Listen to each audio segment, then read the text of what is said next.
identify problems, how to come up with a problem statement, how to come up with ideas to solve those problems. And then we'll talk a little bit about business plans and maybe how to do a business canvas, which is a much easier rendition of a business plan. As Ken said, you know, if we have questions that maybe will take some time to answer, we'll put them over here in what we in America call a parking lot. Shorter questions, if I can answer them, I will as we go along. We have two. So we have about 20 people. I think the first thing I'd like to do is break up into teams. I know everybody loves to do this because you like to sit next to friends, and but I think it'll be easier when we start getting through this if we can talk about, if we can work in teams. So becoming an entrepreneur is something that I think all of us dream about. We all want to be our own boss. We all want to go to work when we want to. We want to go home when we want to. We want to go on holiday when we want to. We think we're going to make $1 million overnight. We're going to be rich. So what are the things that drive a person to become an entrepreneur? Why do you want to do this? Other than those things that we just mentioned. I mean, everybody wants to be independent. Nobody wants to take direction from somebody else and come to work at 8 o'clock, go home at 5 o'clock. You have to work on Saturday. You can't take Monday off. So what I'd like you to do now is I'd like you to just take a few minutes in each group and think about those things as to why you want to be an entrepreneur. Why do you want to be independent? Why do you want to start your own business? Think about what it is you would maybe do if you could do anything. If you could start any kind of business that you wanted to, think about what that would be, okay? Also, what does it mean to you? What does being an entrepreneur mean to you? There must be some special meaning. So take a look, you know, what is worthwhile work to you? Is it volunteering in your community? Is it studying? Is it creating some sort of a book or a document? Think about what kind of work is good for you. So take a few minutes, think about these within your group and talk to each other, and then maybe jot down 4 or 5 things as to why you think you would like to be an entrepreneur. Okay, so take about 5 minutes.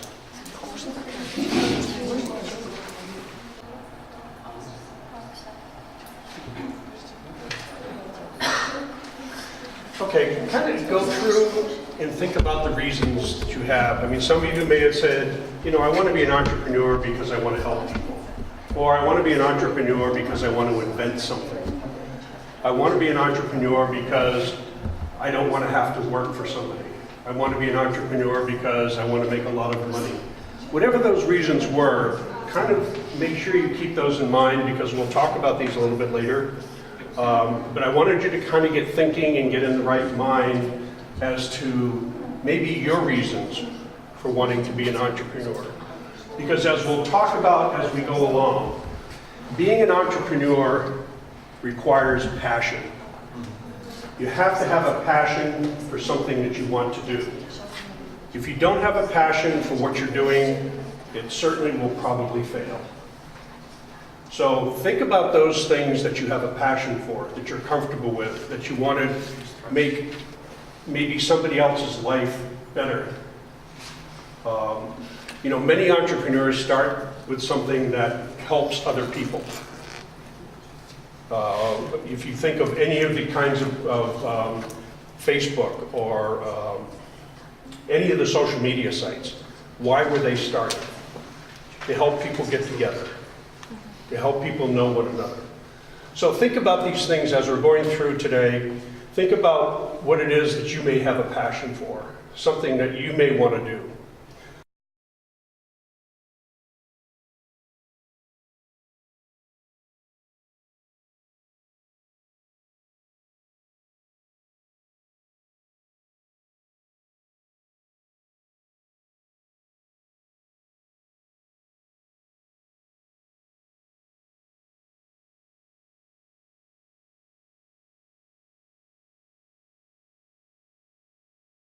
It's not you alone, it's a team of people.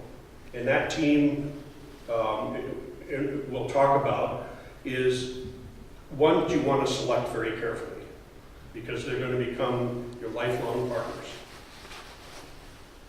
Entrepreneurs are the smartest people in the room. No, not at all. Many entrepreneurs never went to university. Many entrepreneurs failed in school. What they had was an idea, they had a passion. Anyone can be an entrepreneur if they have that passion and that idea. Leaders are charismatic. They're great people. They get along with everybody. What you find is a lot of entrepreneurs hate getting up in front of people. They want to be in the background. They don't want the recognition. They love the wealth. They love, the benefits of it. But, they're not that charismatic. They're not that friendly. They're not that outgoing. They're not warm and fuzzy. They don't run up and hug everybody all the time. Certainly there are people like this, but don't think that they're all charismatic. Love to take risks. You would think that an entrepreneur loves this. Boy, that's what they thrive for. If that were the case, they would take all their money, they would go to Las Vegas, and they would gamble it away, because they like to take the risk. They don't. They do take risk. Being an entrepreneur means that you will take risk. But that doesn't mean they like it or that they want to do this. Entrepreneurs are undisciplined. This, again, comes from Silicon Valley, where you see pictures of young people playing ping pong or basketball in their office or just sitting around drinking Coke. Think they're lazy. Wrong. You cannot be a successful entrepreneur if you're not disciplined. You have to channel your ideas, you have to channel your activities in order to be successful. You can't just sit back and think, well, this will happen tomorrow. Maybe I'll get to this next week. Wrong. So you need to think about these myths. And if you believe in the myths, they're going to stand in your way to accomplishing what you want to do. So think about them. Don't let them stand in your way. Don't let those myths become the reason that you do not become a successful entrepreneur. So what is entrepreneurship? How is it defined? Entrepreneurship is the pursuit of an opportunity beyond resources controlled. Pursuit means to go after. To go after something you have a passion for. To go after solutions for a problem. The opportunity is out there. You recognize that there's a problem, there's an opportunity to solve that problem. Beyond resources controlled, you can't control all resources. Money is always a problem. Finding the right method to deliver your product to consumers. There's a multitude of resources that you're going to need to control what it is that you want to do. There are typically four major categories of traits that people have to have or should have in order to be a successful entrepreneur. Heart, head, hand, and home. It all starts with heart. You have to have an inspiration. You have to have a passion. You have to have the heart to jump in and spend 2 years of your life creating, frustrating, having ups and downs of creating this solution that you have that you want to help someone or some people within the world solve a problem. Next is knowledge. In order for you to be successful in whatever endeavor you take, you have to acquire as much knowledge as you possibly can about the problem that you're trying to solve. This is done through a variety of ways. It's done through research, it's done through talking to people, pounding the pavement, as they say, going out and meeting a lot of people. How does this problem affect you? What would you do about it? How are you solving this problem today? Your objective is to go out there and become the most knowledgeable person in the entire world about this project or problem that you're trying to solve. Hands. This kind of means you got to get out there and do stuff. You can't just sit behind your desk and your laptop and think, okay, I'm going to solve this problem on my computer. It's not going to happen. You have to go out, you have to talk to millions of people. You have to talk to potential people, potential investors, people who will loan you money. You have to talk to your team. You have to talk within the community. There's a lot of things that you have to do with your hands in order to make this happen. Home is your support team. As I told you before, the team will become invaluable to you, and this team will be made up of friends, family. It will be made up of people you may not know, but you've recruited because they have an expertise that you need in order to make your product successful.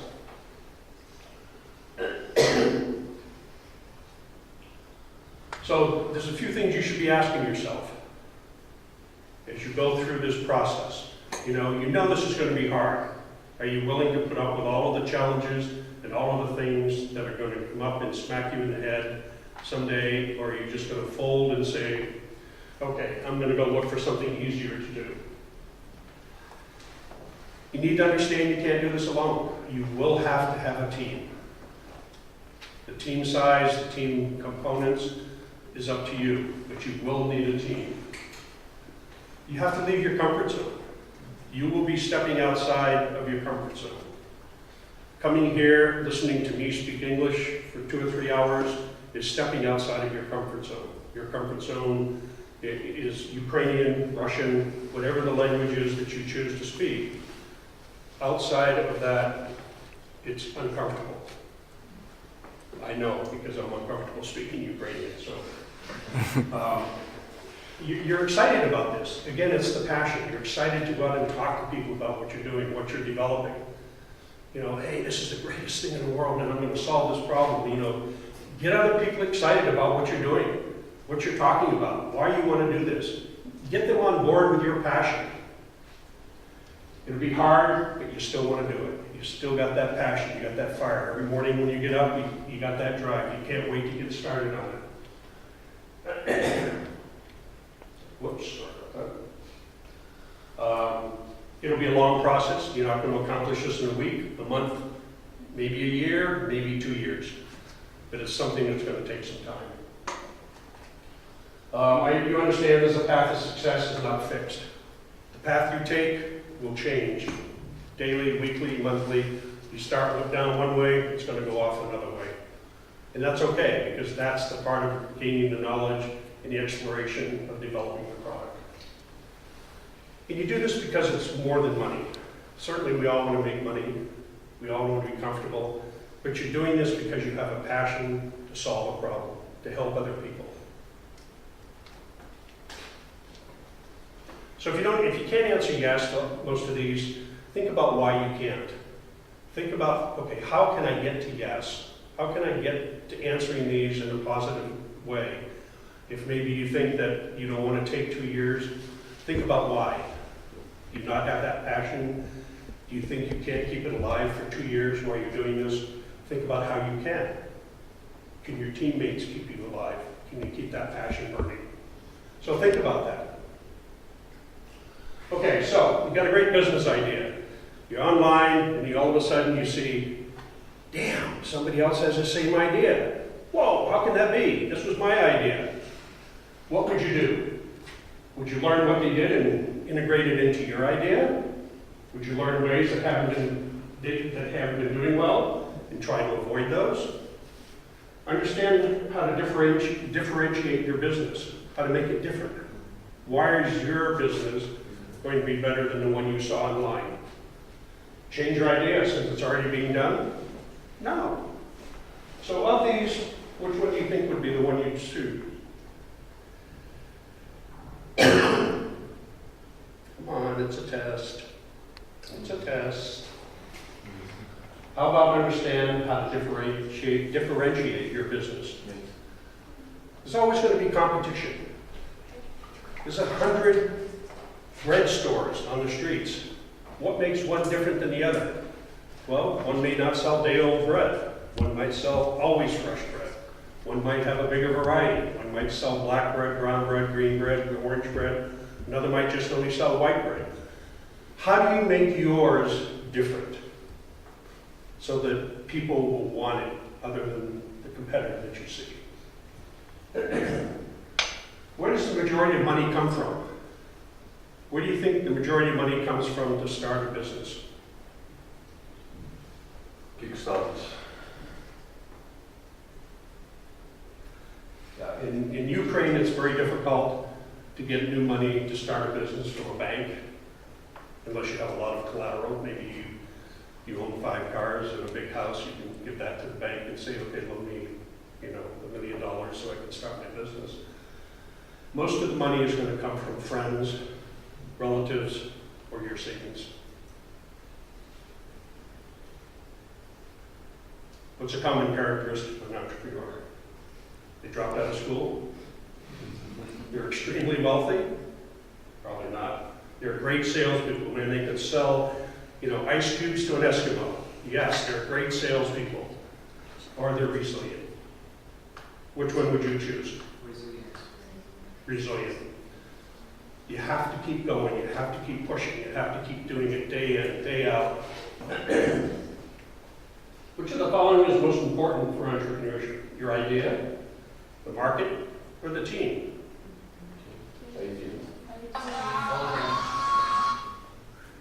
Maybe it's the team.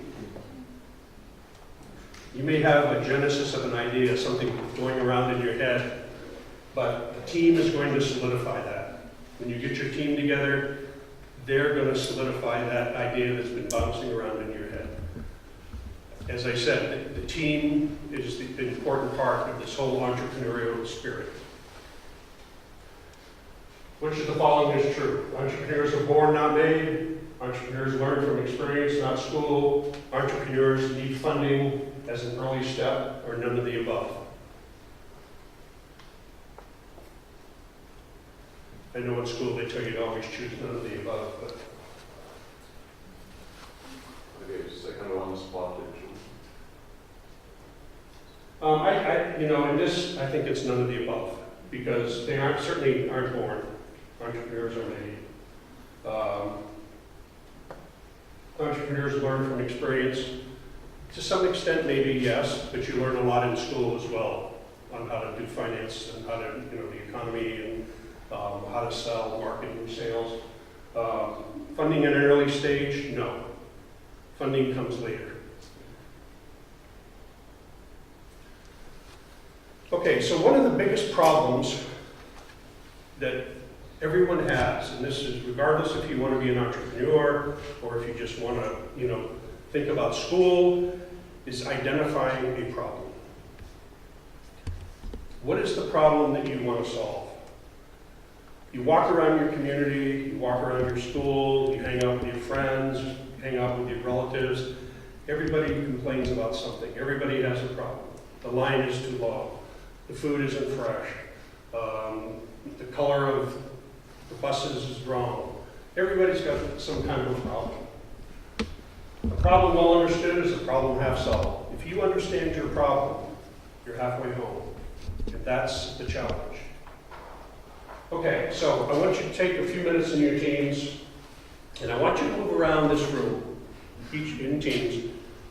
Just kind of walk around, and I want you to identify 5 things that you can find wrong, that you would think you should be better. I don't care what they are. The lights are too bright, the walls are too white, the pictures are ugly, the red, yellow, and blue line is too short, the yellow line is too long. Whatever you see, come up with 5 things in each team that you find wrong. Okay? Okay, so team 1, tell me one thing that you found that you. This room doesn't have any window. Yes, what? This room doesn't have any window. Any windows? The windows. Right.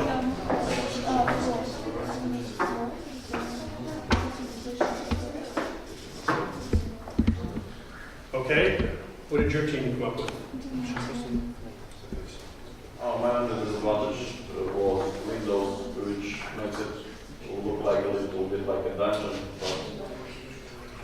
but the rest is fine for me.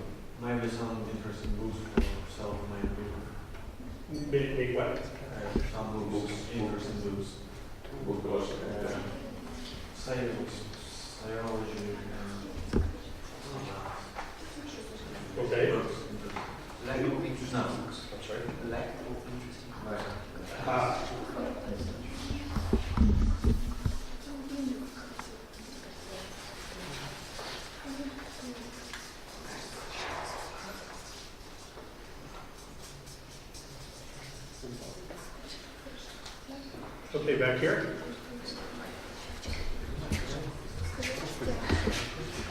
One thing.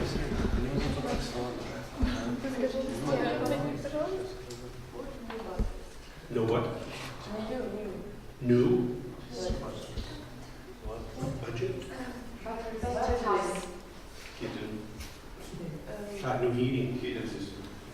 How about air conditioning? Yes. Okay, heating.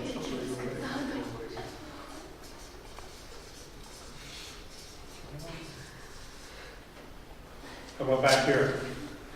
We think that More flowers. More flowers. More flowers. Yes. Aha.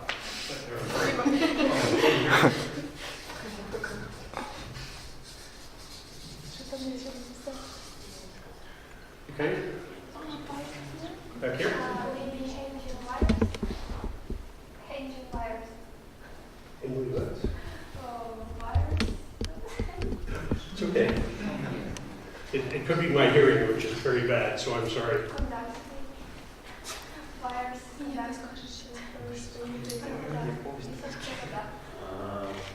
Some cables that the power cables, wires that again. Ah. Understand. Yep, okay.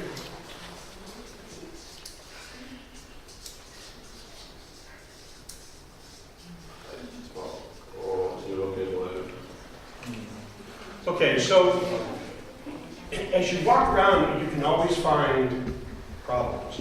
Problems are everywhere. What do these problems offer? You recognize a problem. What does it offer you? Solve this problem. Yes, an opportunity to solve a problem. No windows. To break some walls, yeah. Yep. No flowers, the heating system. So in just a few minutes, you were able to identify more than 5 issues, more than 5 problems. Think about if you took several days, you went out into your community, and you did nothing but walk around, and you just sat and watched people, or you spoke with people. How many problems do you think there would be? Think about why you're in university. If you think about all of the classrooms that you attend, what could be improved on? There are many problems that could be improved on. Now, there's many reasons why they can't, but there are many opportunities to look at every problem.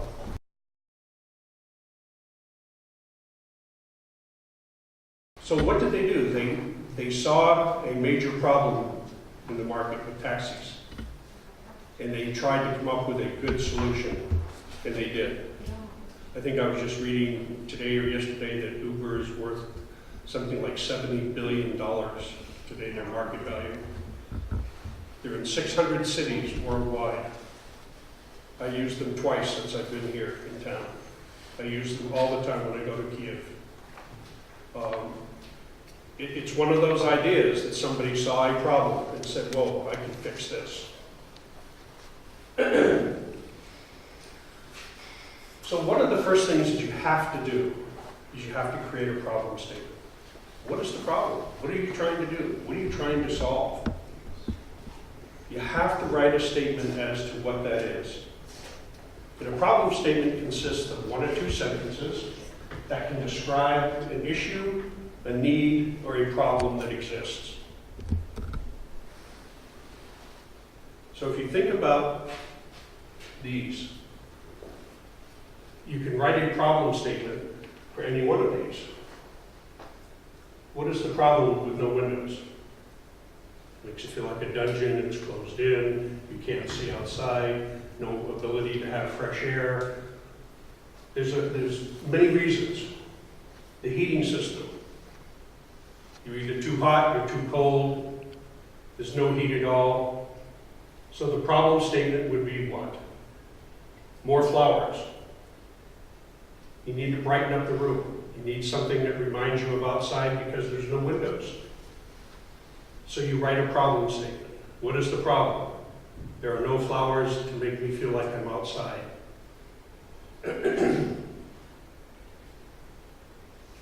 When you develop your problem statement, you've got to be careful that you're not too specific or too broad.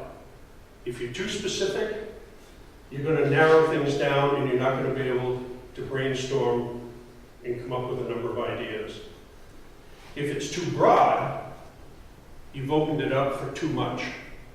You'll never come down, it'll take a long time to get down to an area that you can work with.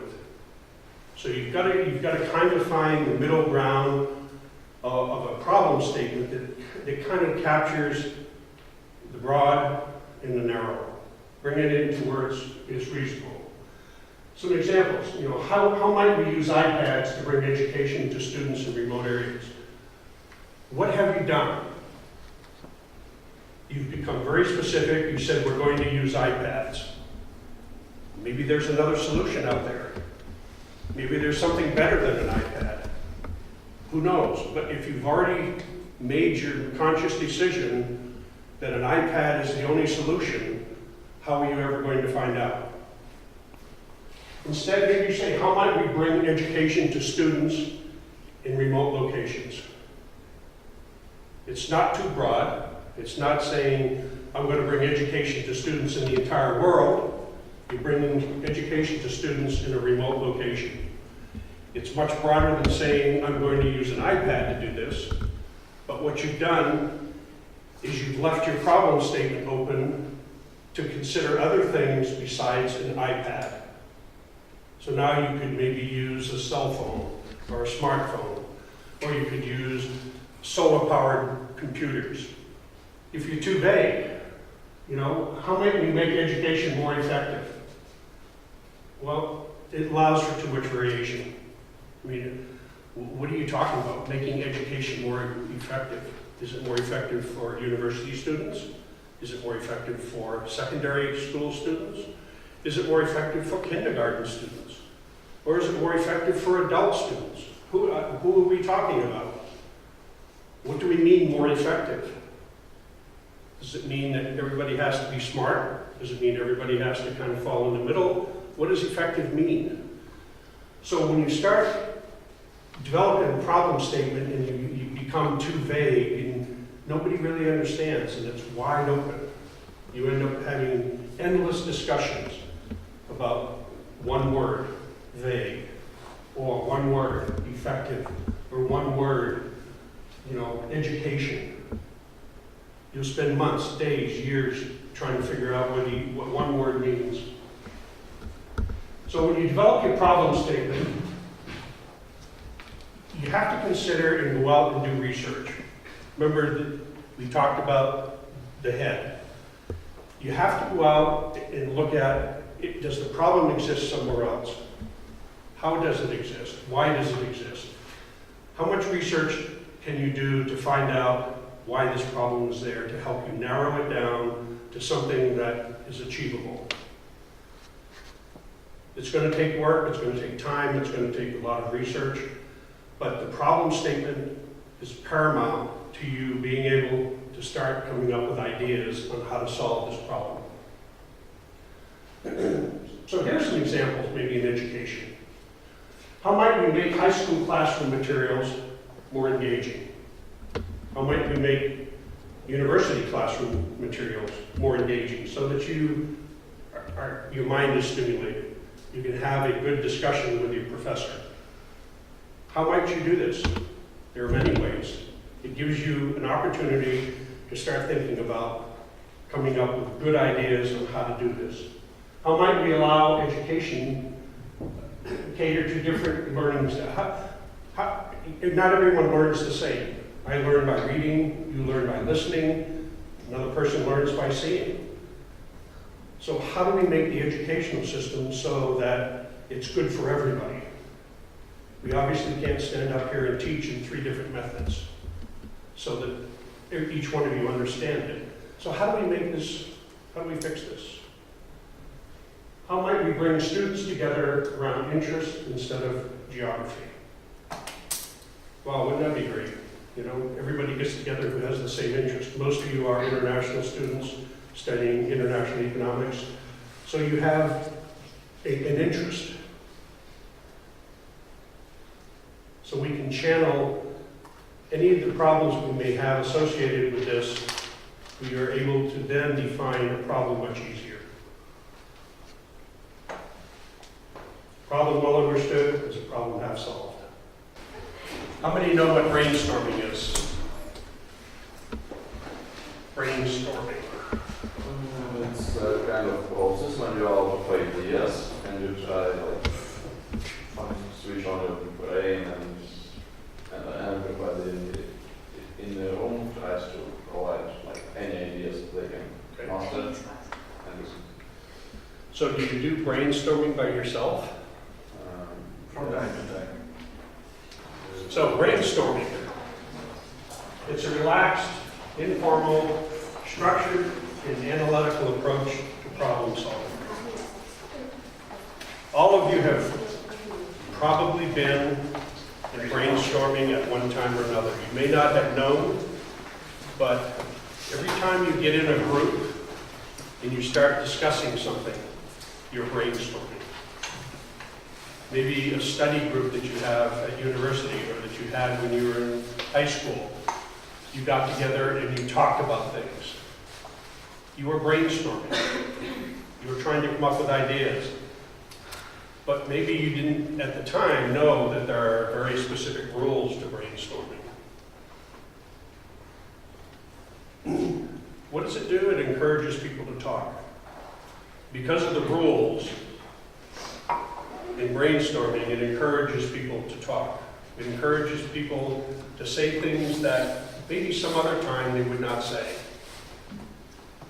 Again, the rules stop you from saying things a certain way or saying things that you probably should not say, which may be things against people or being really negative about things.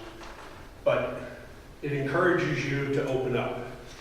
And it kind of forces you to get your mind moving and thinking outside of, as we say, outside of the box.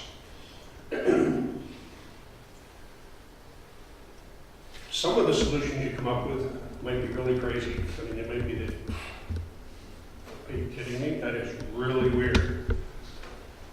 But in the end, that weird idea that you talked about might be the one solution that works. Brainstorming provides a free and open environment. It helps participants develop a rich and creative array of ideas and solutions. It brings each member's diverse background, educational level, experience, passion, which we all have different ones. We all have a different background.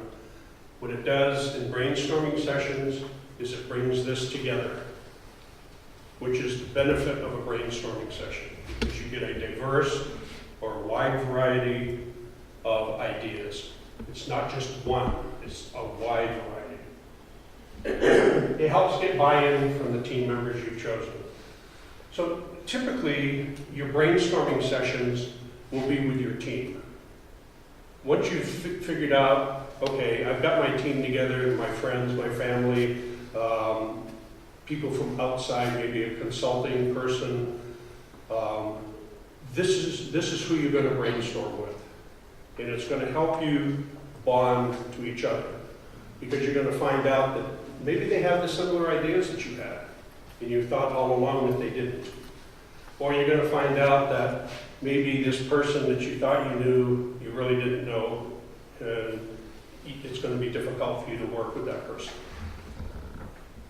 So the team members help bond each other to make a better and more cohesive team. So there's different kinds of brainstorming. You know, there's the team member brainstorming.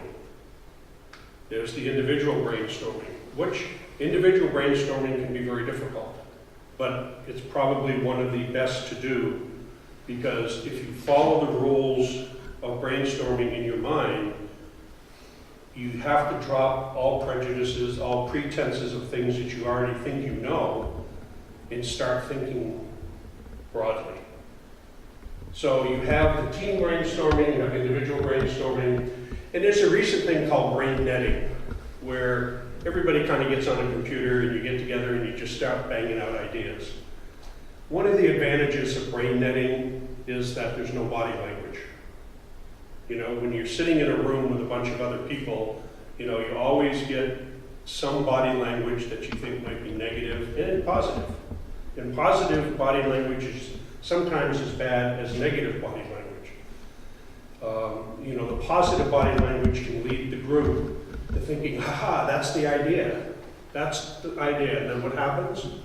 People shut down. They stop coming up with ideas because they thought that that was the idea. Hey, we're going to put flowers in every corner of the room. Whoa, what a great idea that is. Well, maybe it's not such a great idea. Maybe we should just put flowers at the entrance. Maybe we should put flowers on every desk. So positive reinforcement of an idea can stop people from coming up with additional ideas. The same thing happens with negative. Someone comes up with an idea that we're going to put flowers in every corner of the room, and you just go, that's a dumb idea. I don't know why they're thinking about that. What happens? You stop coming up with ideas. You know, because I got shot down.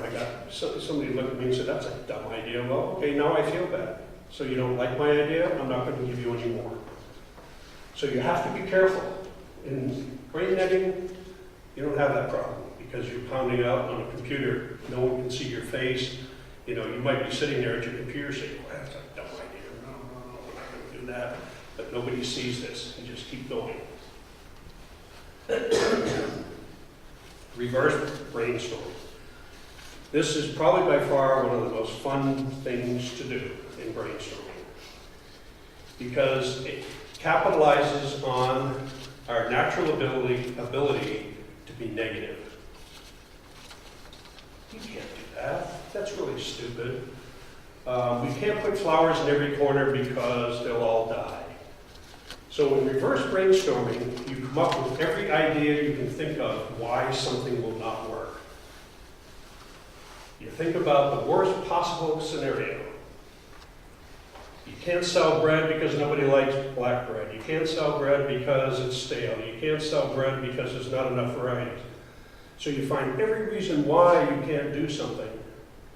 Once you've got these written down, it's much easier to take them and turn them over and come up with the positives. Oh, we can't sell black bread because nobody buys it. How can we get people to buy black bread? Maybe we make it more attractive. Maybe we cut the price.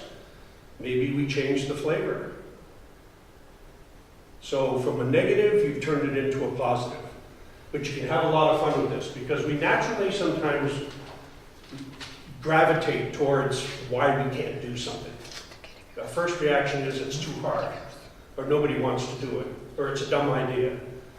So when you're thinking about brainstorming and you get into your teams, think about how you want to do this. And not one of these is better than the other. It's whatever your team is comfortable with.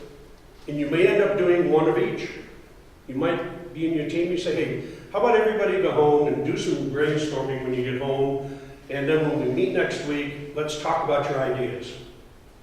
Then you get into a group brainstorming session because each of you have 10 or 15 or 20 ideas that you thought about while you were doing individual brainstorming.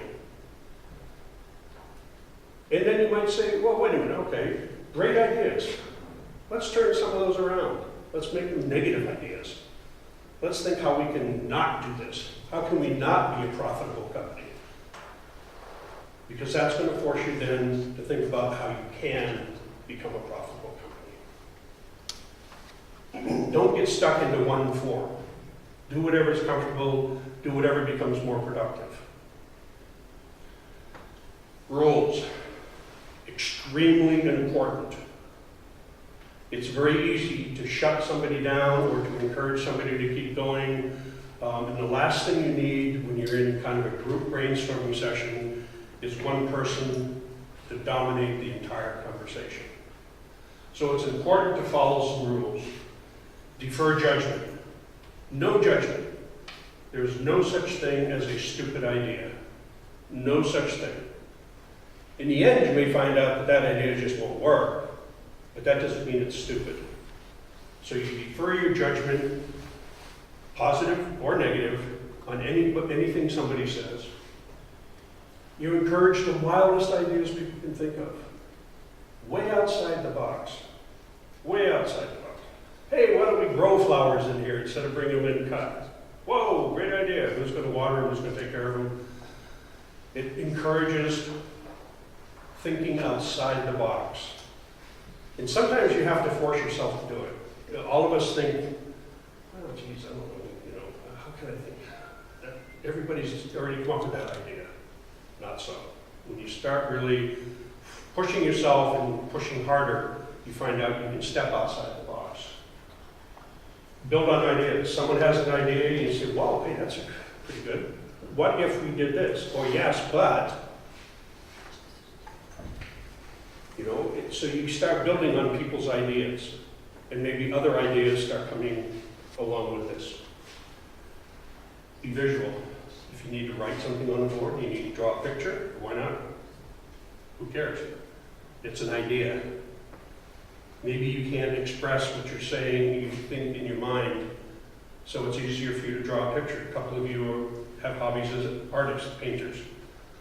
Maybe it's easier for you to come up here and draw it than it is for you to verbalize it. Great idea. We all, when we see something visually, it's usually much easier for us to comprehend and understand. Quantity. Quantity over quality. You want thousands of ideas. You want as many ideas as you can get. Don't worry about the quality. Who cares? You're going to do that later on. What you want to accomplish now is to come up with as many ideas as you possibly can in your brainstorming session. Avoid criticizing or rewarding. Judgment and analysis stunts idea generation. As soon as you make a judgment or you start too deeply analyzing an idea, you're going to stop. Approach it with an open mind and a spirit of non-judgment. Open your mind up. Accept anything. Doesn't matter.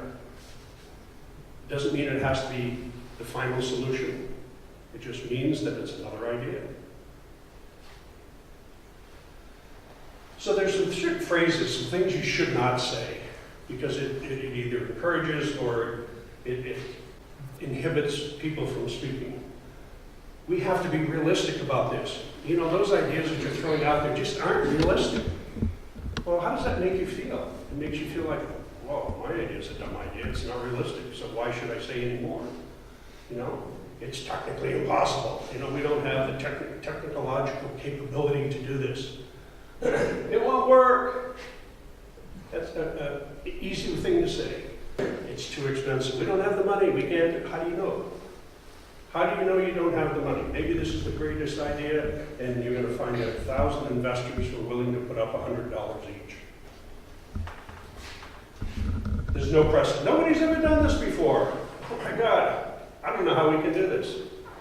We've never done it before. Never went to the moon before until you did it. Right? We never had Uber before until they did it. We didn't have Facebook before until they did it. People won't change their behavior. People don't like changing, yes, but they'll change their behavior if it's to benefit them.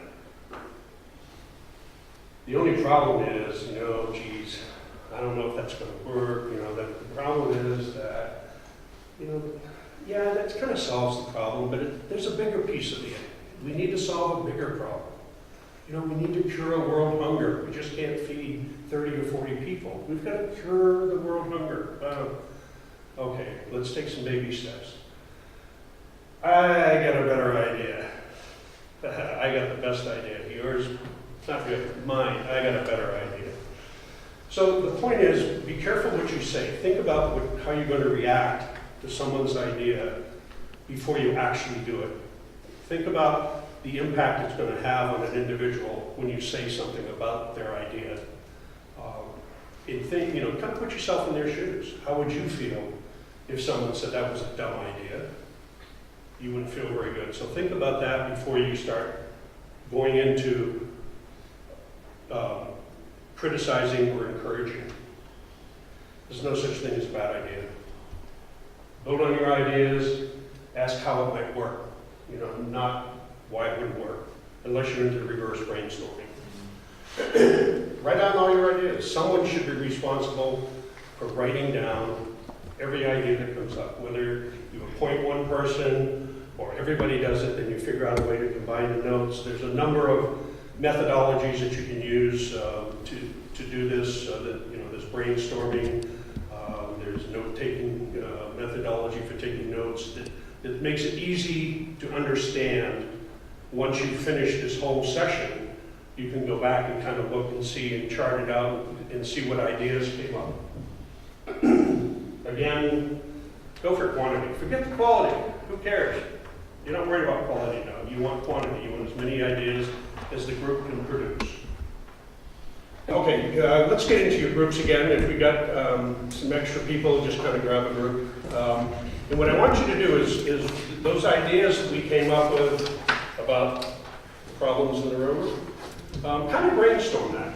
Okay, come up with ideas on how to fix it.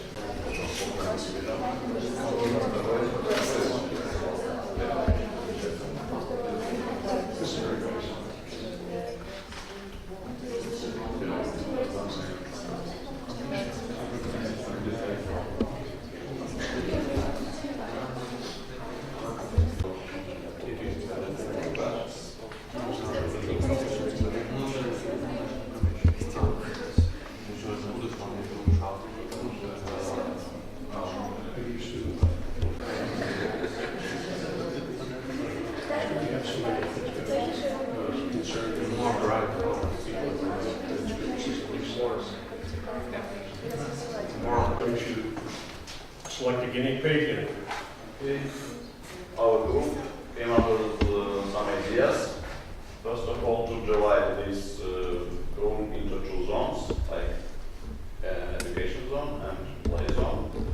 To paint the walls into some brighter colors, like light blue and light green, maybe green and blue, something like that. To provide play zone with some entertainment, like PlayStation or something. And this zone with some equipment for studying, like tables and books. And after that, to provide some climate control system. And to get rid of these photos, we don't like them. And to provide some pictures, like landscapes and so on. So that is it. Okay, very good, thank you. How about you folks? And again, if you feel more comfortable with Ukrainian or Russian, that's fine. We have a few ideas. Turn around so that We have a few ideas. And first one, to carpet or carpet. And near the door, everyone can take just sleepers. Aha. Change seats on soft and more comfortable like that one. And change non-living flowers on nature. That's all. Good, thank you. Over here?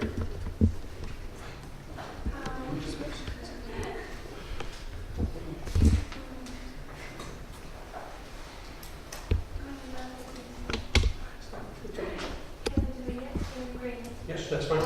Yes, no, that's fine. Наша группа решила, что логичнее всего здесь сделать теплый пол, для того, чтобы было удобнее выходить и была теплота. Сделать, поставить увлажнители воздуха, так как нет окон. Вот. И кроме того, сделать натяжной потолок, для того, чтобы избавиться от этих проводов. Okay, thank you. Let's see, did we do it? No. We need to do this group. This is most purchase more outdoors and paint the walls in bright colors with yellow, orange, and make mirrored ceilings and make the note linoleum on the floor and make the chair softer. Good idea.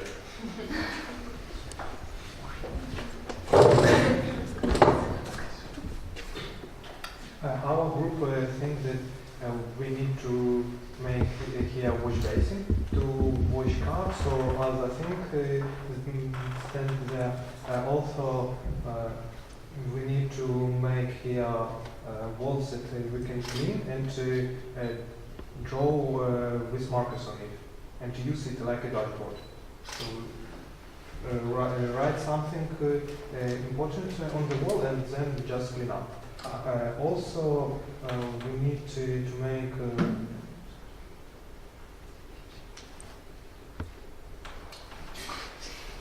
очень искусственный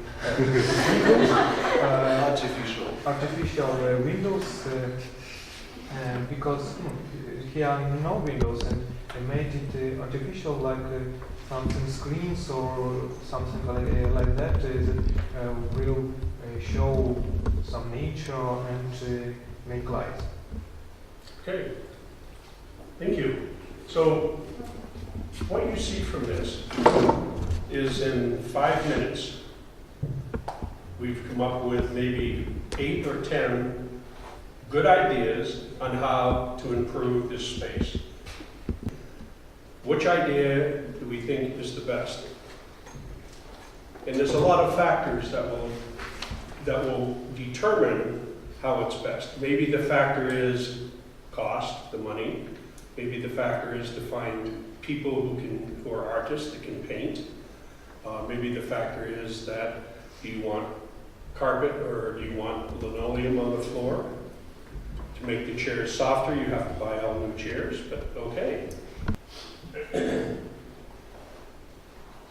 So from all of this, from finding problems, come opportunities.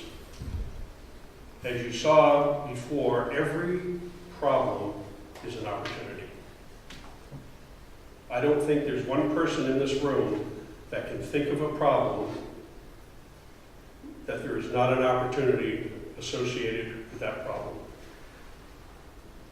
So when you think that every idea has been taken, wow, there's nothing more for it to be invented, there's no more things that I can do, all that you have to do is look around you, look in your communities, talk to your relatives, talk to your friends, and you'll find a problem.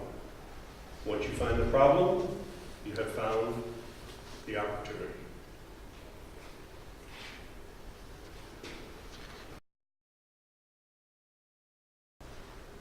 So, one of the things you can do when you're looking for opportunities is just kind of keep a piece of paper in your pocket or pad and a pen and write down everything that impacts your daily life. Listen closely to people when you're on the bus or the marshrutka. What are people complaining about? What are they saying? It's too crowded, it's too hot, it's too cold, there's too much wind, there's not enough wind, it's too expensive. Whatever those things are, think about those. Those are all problems, which equal an opportunity. Ask people. You meet with people all the time. You meet with friends, relatives, friends of your relatives. What impacts your daily life that you don't like? I hate going to the store and waiting in line. The milk is never fresh. They never have enough eggs. They don't have the right kind of meat. Once you start asking, people say, oh, there's no trash cans where I can throw trash when I'm walking down the street. Oh, here's an opportunity. Go for a walk around your community. You live in a big city. Find a smaller piece of the city. It doesn't have to be the whole city. Find an area that's maybe 4 or 5 streets and walk around. Look, what's there? Plastic on the ground. Sidewalks are broken. No lighting for the street. Too much water, no drainage. There are thousands of things that you can see that create an opportunity for you to improve your community. Be empathetic. You have to put yourself in other people's shoes. You have to understand what they're going through. Why do they have this problem? How can I feel their pain? How can I feel their problem? Because if you can, you're going to be able to understand that problem much better. It's surprising, you probably have the same problem. It's amazing how many of us on a daily basis are confronted with the very same problem. We may identify it differently in our mind or define it differently, but it ends up being the same problem. There is no shortage of them, believe me. Look for ways that current customers of your target market aren't fully satisfied with the solution. You know, this whole thing always comes up about, it's been done before. Okay, yes it has. But is everybody happy with the solution that they have today? Ask people, you have this problem, what is your solution? Are you happy with the solution? No, I'm not. What would make it better? The thing that makes it better is the genesis or the beginning for your company. Because you're going to beat out the competition who's currently offering that solution. Listen to your customers, competitors. Your competitors, whatever solution you come on, your competitors are a primary source to improve your product. There are always weaknesses in the competitor's world. The way they deliver their service or product, the way they speak to their customers, the way they follow up with their customers, the quality of the product or service. There's always something that can be improved upon. That improvement is your new opportunity. Look at barriers to being a customer. You're old, you're looking at older people. Can they cross the street okay? Can they go out and do shopping? Well, maybe there's an opportunity for home shopping. Maybe you start a company that delivers food to people who can't get out. Maybe there's an opportunity to walk pets. Look at barriers that customers currently have.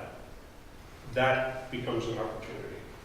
Determine what customers would adopt if what you're offering becomes easier for them to get to or become more accessible. You know, it used to be you write letters to friends. What became easier and more accessible? The computer.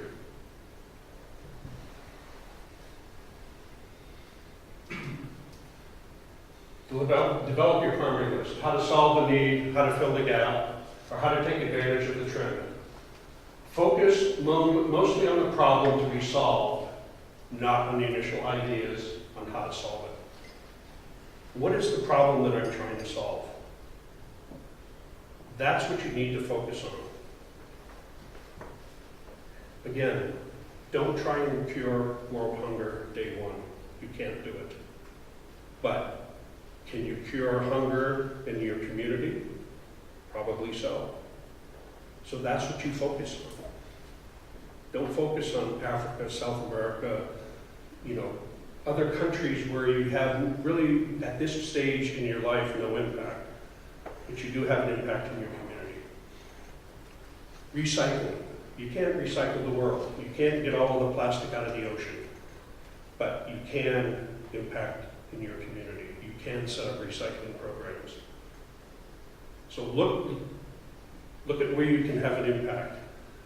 5 years from now, maybe you're pulling all of the plastic out of the ocean because you've made $1 billion. Who knows? So the life cycle of an opportunity, you know, kind of follows a certain path. You recognize your problem, your opportunity, you look for a solution, you find your solution, the one you're passionate about, the one that you're going to live with for the next 20 years, the one that's going to make you the millionaire. You analyze it. You analyze it to death. You get the knowledge that you have to understand. You become the expert in your problem, your solution. You acquire whatever necessary to make your solution work. You install it, you test it, you prototype it, you do everything you need to do. Then you create the value and the use of the product or service.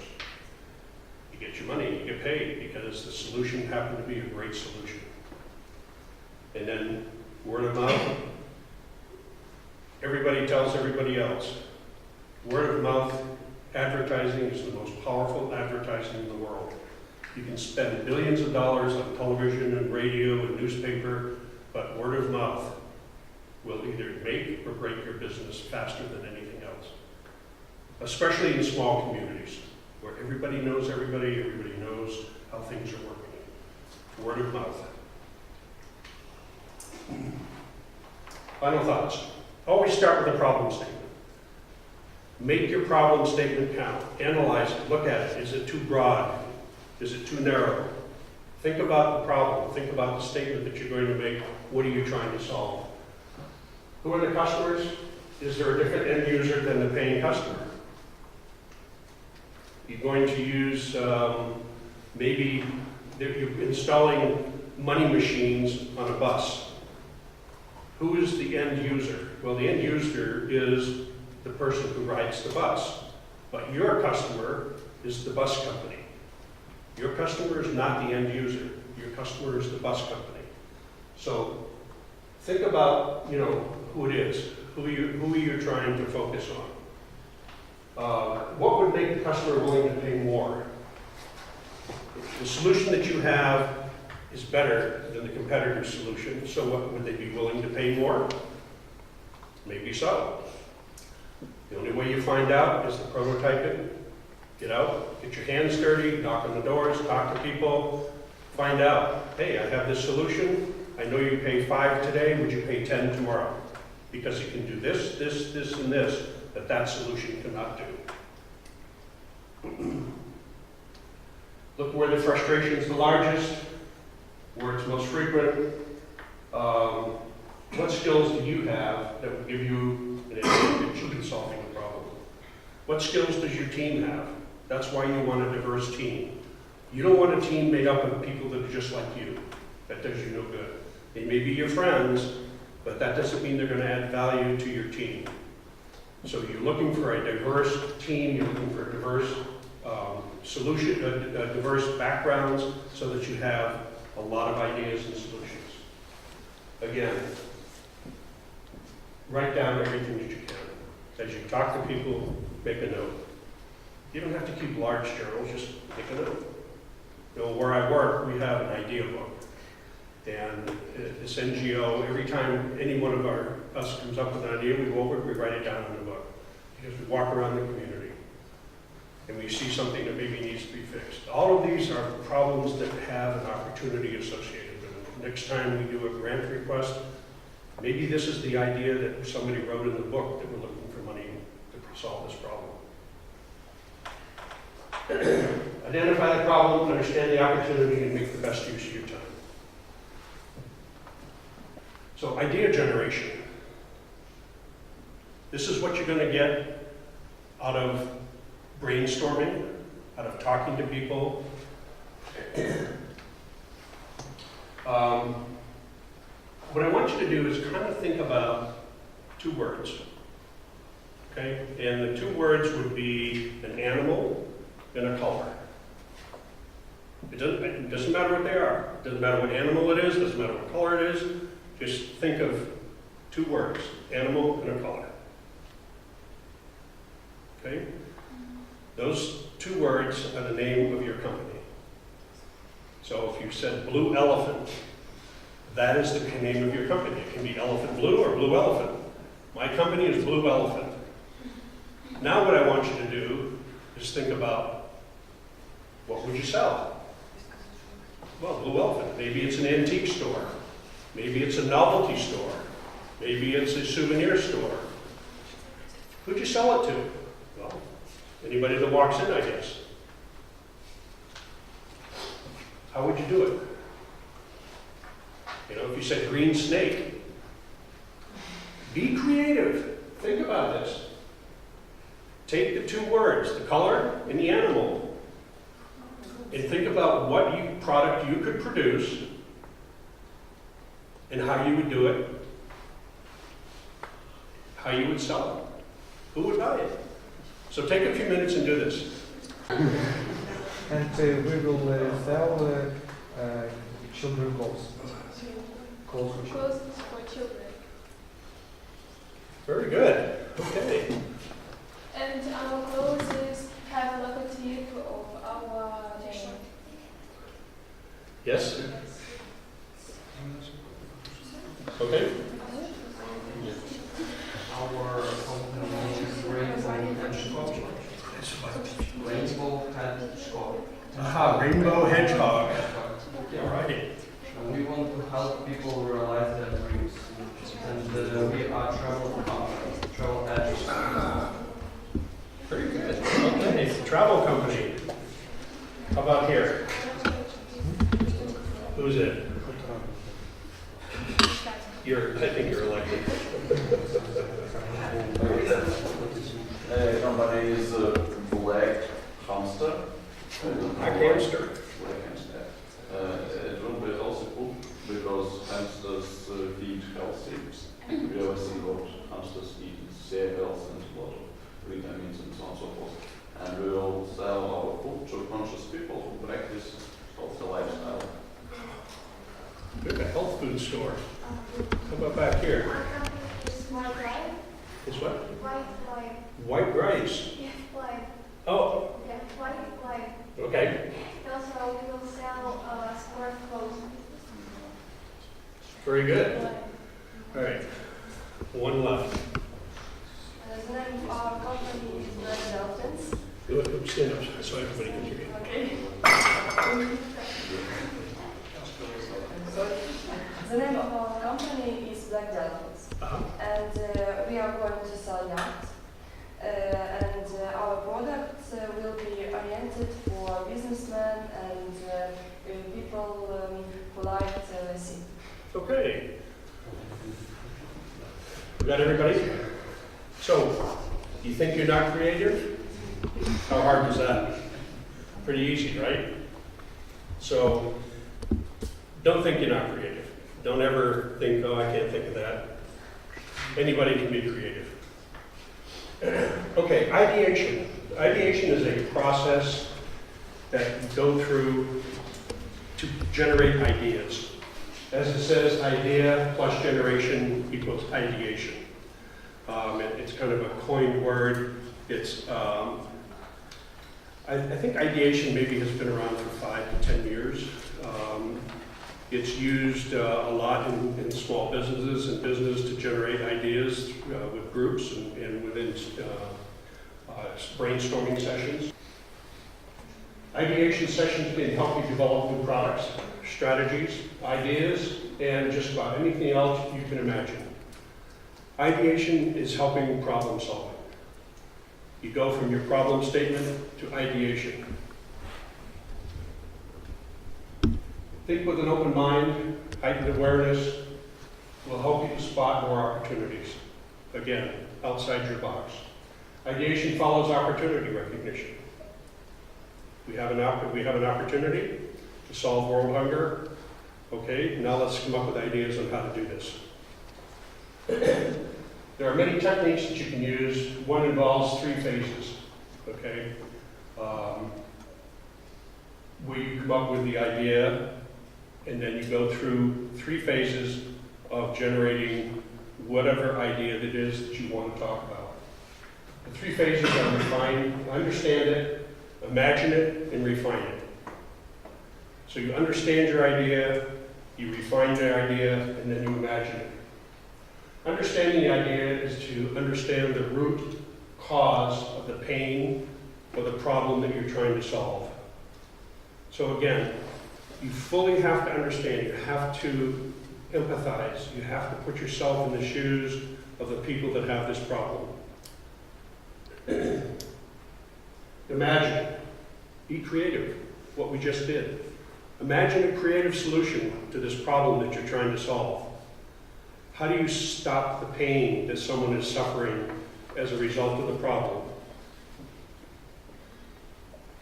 Then, pick your most intriguing idea. Come up with the best solution.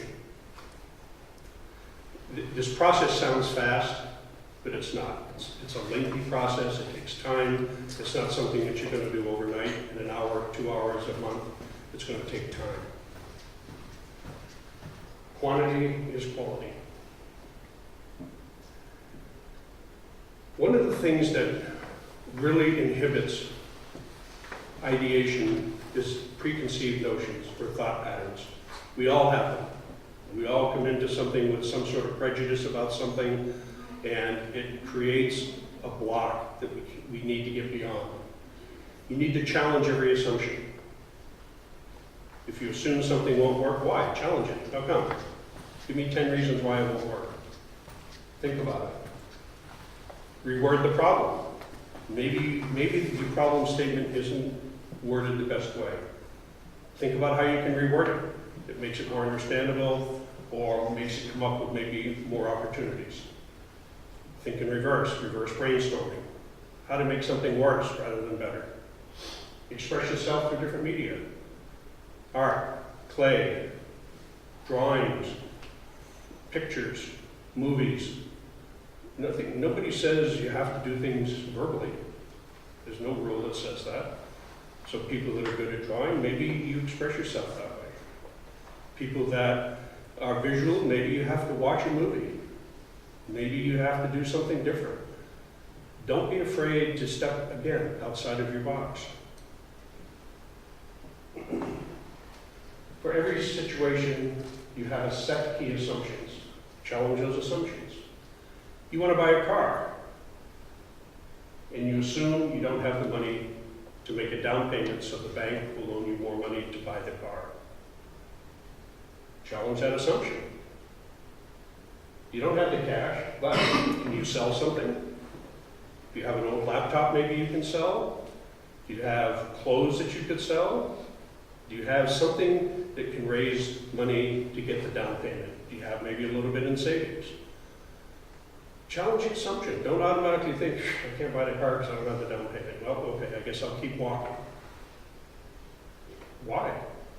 Maybe there's another solution. In the 50s, there was a shipping company that said, you know, we got to build faster and more efficient ships. Was that the solution? No. The solution was, how do we reduce our cost? What is the problem statement? The problem statement isn't, how do we build faster and more efficient ships? The problem statement is, how can we reduce our cost? Think about the problem that you're trying to solve and then step outside the box. Filtering your ideas. Once you have all of these ideas, now you got to start filtering. You know, it's like a big funnel where you have the big at the top, small at the bottom. You dump them all in and see what comes out down at the bottom. To filter your ideas, you have to have a fit and you have to have potential. The idea has to fit the solution. It has to fit the problem. And it has to have potential of success. You don't want to have an idea that's not going to be successful. You're going to waste a year figuring this out, and all of a sudden, it's not successful. Why did I do this? So it's better now to figure it out than to wait a year. Does it solve the problem? Are you passionate about the idea? How enthusiastic are you to solve this problem? I mean, if recycling isn't your thing, and you don't care less if plastic bottles get thrown on the street or in the river or in the ocean, why would you try and solve this problem? Because you don't care. So be enthusiastic about it. Does it play to your strengths or your team's strengths? Does it, the idea or the solution, can your team actually solve this problem? Why pick on a problem that your team knows nothing about, that you can't solve, that nobody has interest in? The whole team must be passionate. Is it a mission or a North Star version? Would you be solving a real need? Is the need real? You know, you might see a need, but is the need big enough for you to generate enough income to make you happy? Maybe the need only impacts, your street, your house, your apartment block. Well, if that's the only need, then you're going to run out of people who are going to buy your solution very quickly. Are customers willing to pay for your solution? Don't create a free solution because you're not going to live on that. Create a solution that customers are willing to pay for. Can you differentiate yourself from your competitors?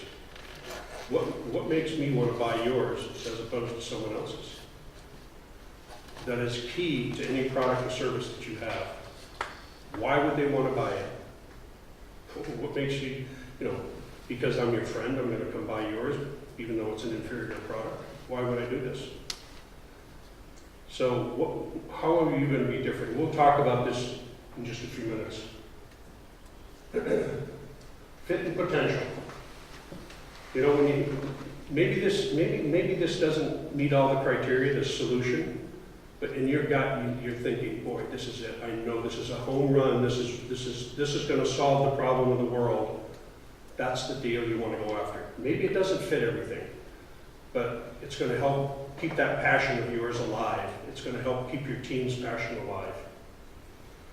So, you can make a matrix and you can, plot your ideas as to fit and potential and, like any of these kinds of matrices, top right-hand corner is always the best, because it's the highest on fit and the highest on potential. This is just one way of doing it. There's many ways to chart and log and put down your ideas. There's no magic formula, trust me. It's important to be passionate, to have the ability to execute, and feel confident in your decisions. How might you identify a potential idea, customer problem? Aha moment. Aha! Why is that idea? Or think outside the box. Pretty much, all of these fit. Design process. To wrap this all up, and we're not done yet, but to wrap this all up, you start with empathy. You start with understanding the pain that people have. What is killing them? Why do they hate to get out of bed every day because they have to stand in line? You define this. Understand the problem. Understand the pain. Move down to ideation. Come up with an idea. Figure out how you can solve this problem. Build your prototype. And that's maybe more difficult than design, but you're not looking for the final thing. You're looking for something that you can just show, use, and show and tell. Hey, this is the prototype to solve this problem. What do you think? Think it'll work? No, I think it's too big, too small. Let's change this, let's change that. It's a prototype. It's not the final. Test it. Take it out in the public. Take it to your friends. Take it to your relatives. What do you think about this? Is this going to work? Try it. See if, touch it, feel it. And if you need to start all over again, start with empathy and do it all over again. It's a process. This is how you design your business. And this process will fit for any business that you have. You're trying to solve a problem, you need to define it, you need to come up with an idea how to solve it, you need to build a prototype, and you need to test it. Just keep in mind, 3 things that every business needs. You can't survive unless you have something to sell, somebody to buy it, and an economically viable business model. You need those 3 things to make it successful. Okay, how many know what a business plan is? Okay. Has anyone ever heard of a business model canvas? So, we're going to talk about a business plan and a business model canvas, the difference between the two. A business model canvas can be used as a foundation for the business plan. Many people create a business plan which is a multi-page document. Multi-page can be from 10 to 200 pages, depending on the size and scope of your business. In America, the primary purpose of a business plan is to get money from a bank. You go into a bank, I want to borrow $100,000 to start my business, show me your business plan. And the business plan, in essence, as you can see on this board, outlines everything there is to do with your business. It even tells how much money you're going to make, even though you don't know. And it goes into the management structure, who owns the company, who's going to run the company, manufacturing. It's an extensive document that unfortunately gets only read once, typically. In Ukraine, because typically you will not go to a bank to get financing, business plans aren't as commonly used. But there's a solution, an alternative solution. So, business plans will talk about what happens in the future. It helps to figure out how much money you will need to start your business, to keep it running. It helps you keep the mission on focus. What is my mission? What am I going to do? It helps you focus so that you stay on mission and you don't get what they call mission creep. It helps size up your competition. Within the business plan, you have to write about your competition because people want to know if you understand the competitiveness of your market that you're going into. It defines your sales and marketing strategy. How are you going to sell your product? How are you going to deliver your product? How are you going to market it? Television, newspaper, word of mouth? You're going to nail up posters on the telephone pole? How are you going to tell people you have a product? And it projects future revenues and profits. Even though you don't know, you make your best guess. It's a review of the company concept. It helps clarify your vision, determining if your product or service has sufficient market appeal. Maybe you have a product that doesn't have enough market appeal. Maybe there's just not a big enough market from what the bank thinks to loan you $100,000. Maybe you're thinking too big, too broad. It provides an estimate of your startup cost. It convinces investors to lend you money. It defines your target market. You know, who's your customer? Who are you going to sell to? How many are there? Where are they? So a business plan is extremely detailed. And there's a billion websites out there that will tell you how to write one. There's a billion websites that tell you how not to write one. There's a lot of consultants that will write one for you. And they are good to have because it forces you into a certain way of thinking about your business. You know, defines corporate objectives, helps you understand the risks involved. Every business has risks. So the key elements of a business plan, you know, if you have a table of contents, the key elements in your business plan would be an executive summary. The executive summary is always the last thing that you write when you create your business plan. Because in the executive summary, you talk about everything else in a very short and condensed method. That is the thing that most people read on a business plan, is an executive summary. Your market analysis, your company business, service, description, what are you doing? What is your company going to do? The organization of the company, who's the management, who's in charge? Typically they'll have resumes of people that are in charge so that whoever the investors are can get a feel for their qualifications. Is maybe your director of marketing someone who knows nothing about marketing? Well, why would you hire someone who knows nothing about what their job is? Your service and product line, what are you selling? What service are you providing? Marketing and sales strategy. Funding requirement, how much money do you need? How long do you need the money for? How long will it keep your business going before you start making a profit? And all of the financial data that you have invested, that you will need to justify your company. It's a very extensive document. It's very lengthy. It takes a great deal of time to write. You know, for those of you that maybe have had some exposure to it, you know what I'm talking about. For those of you that haven't, believe me when I tell you it takes a long time to do. And it is usually a document that's prepared by 2 or 3 different people within the company. It's not the product of one person. So there's an easier solution. There's a thing called a business model canvas. And the business model canvas has been around maybe 10 or 15 years. It's used extensively in Silicon Valley in California for new startups.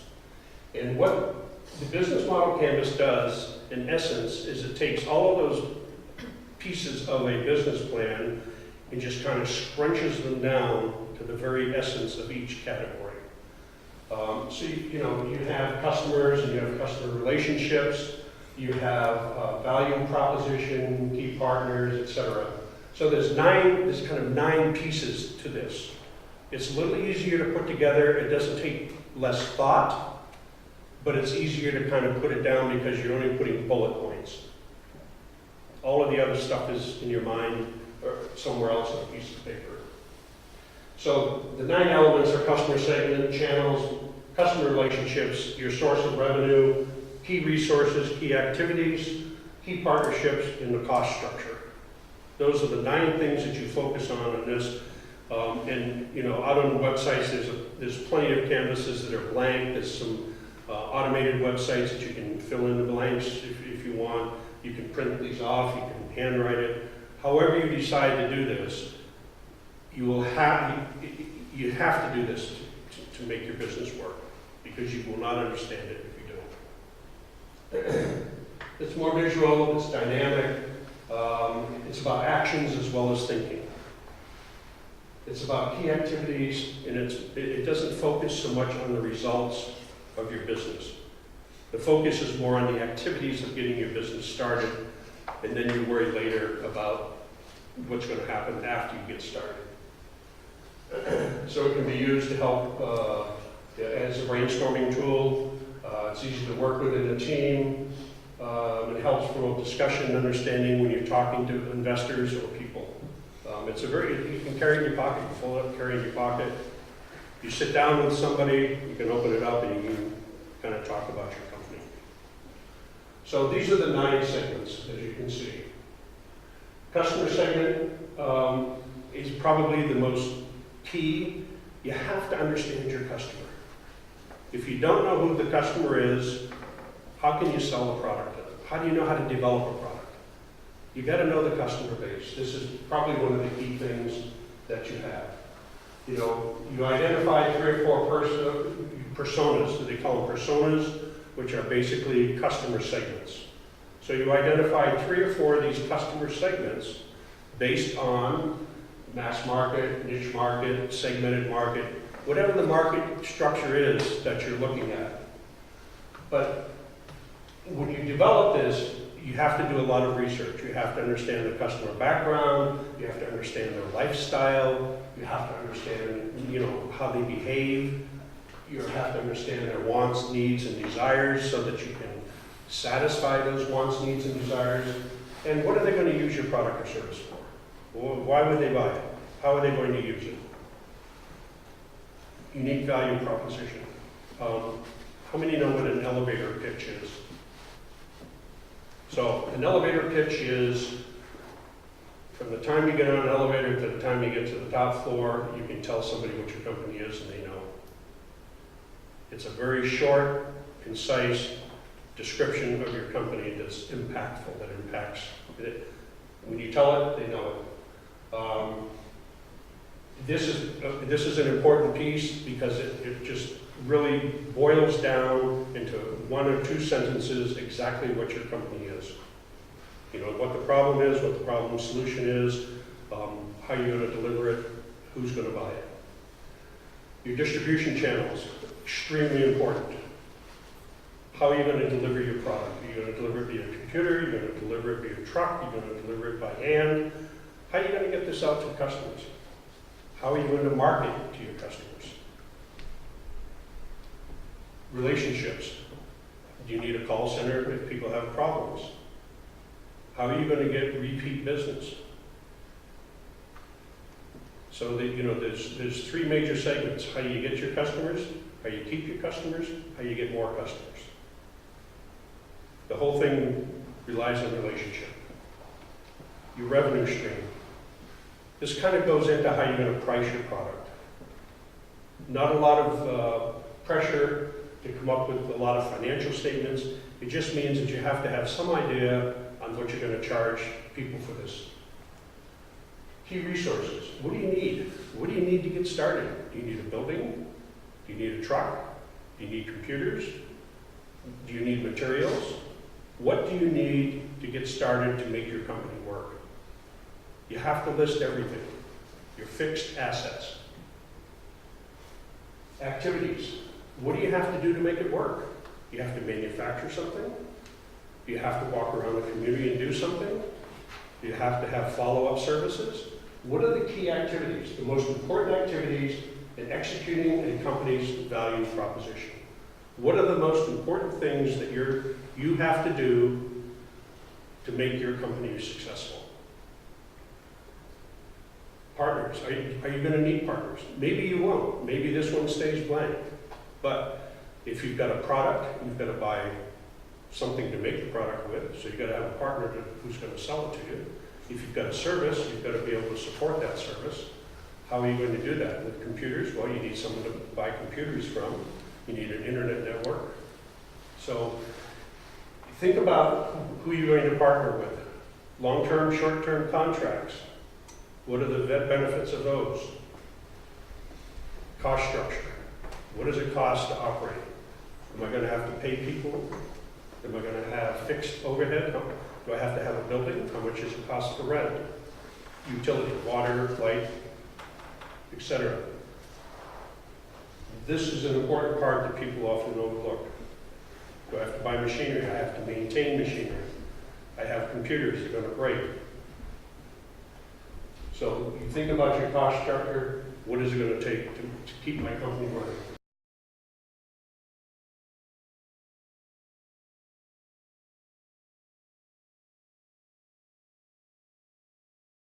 You have to have the right attitude, you have to have the right mindset, you have to have the right passion to be an entrepreneur. Without any of those things, all of the other things we've talked about will be mundane, it will be boring for you, you won't want to do them. So getting the right mindset right up front, make the commitment that I want to be an entrepreneur, understand that there's going to be issues, understand that everything is not going to go the way you think it's going to go. It's okay, be resilient. You fall down, you get up, you start again. Trust me, all of these famous people that you see fail more times than they succeeded. They just happen to be able to succeed and hit a home run with one deal. But the number of times they failed before then is innumerable. Get up, brush your knees off, start again. Talk to people. We talk about structured brainstorming. Extremely important with your team to understand not only your team dynamics, but to understand how you're going to create and understand the problem, how you're going to create and understand the ideas. Brainstorming will become a tool that you will use throughout your career, throughout your life, in one form or another. You know, we talk about individual brainstorming. We all do it, you do it. It's sometimes one of the best ways to do it because you're not influenced by external factors. Team brainstorming, very helpful. Brings the team together. Brainstorm on the computer. Reverse brainstorming, a lot of fun. Try it sometime. It's a kick because it's kind of a natural flow. Talk about how to identify a problem. That's the key. If you don't know what problem you're trying to solve, you can't come up with an idea. Don't be too broad, don't be too narrow. Create your problem statement. Understand the problem statement. Understand what you're doing. Understand what you're trying to solve. Rework it, rewrite it, do whatever you have to, but make sure the problem statement is something you can work with. Finding an opportunity for your problem identification. As you found out in the exercises that we did, every problem has an opportunity. No windows, opportunity, somebody can sell windows. No flowers, opportunity, somebody can sell flowers. For every issue out there, there is an opportunity. Don't get into the trap thinking, oh, somebody already thought of that. No way. Maybe they did think of it. Your idea can be better, cheaper, faster, whatever. It can be better. Just because it was thought of doesn't mean it can't be better. Idea generation. Ideation. You'll have to go through this. You have to filter your ideas down. You'll come up with hundreds of ideas. How do you select the best one? How do you know it's the best one? Go through the whole process. understand how to create those ideas, how to filter your ideas. Then once you've done this, you start building your business case or your business model canvas. And you can be doing this as you're going along, but trust me, you're going to be refining it. You're going to be making a lot of changes. Sit down with your team. Assign one of those 9 blocks to team members. Start building that canvas because it's going to help you understand the business that you're in. The kind of business that you want to create to solve your problem. Big, little, small. Is it going to be a computer? Is it going to be a fixed structure? Is it going to be a service that you offer? Is it going to be consulting? What is the business? How is it structured? What is it going to do? What is it going to look like? All of these things you have to think about. Being an entrepreneur is exciting. It's a great thing to do. The closest I've come is consulting. And, trust me, you lay awake a lot of nights thinking, boy, am I going to get paid for this, or am I going to have another consulting job?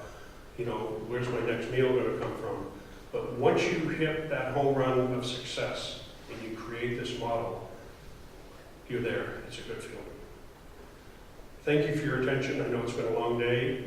You guys have been great. I wish you all the success in the world. Thank you.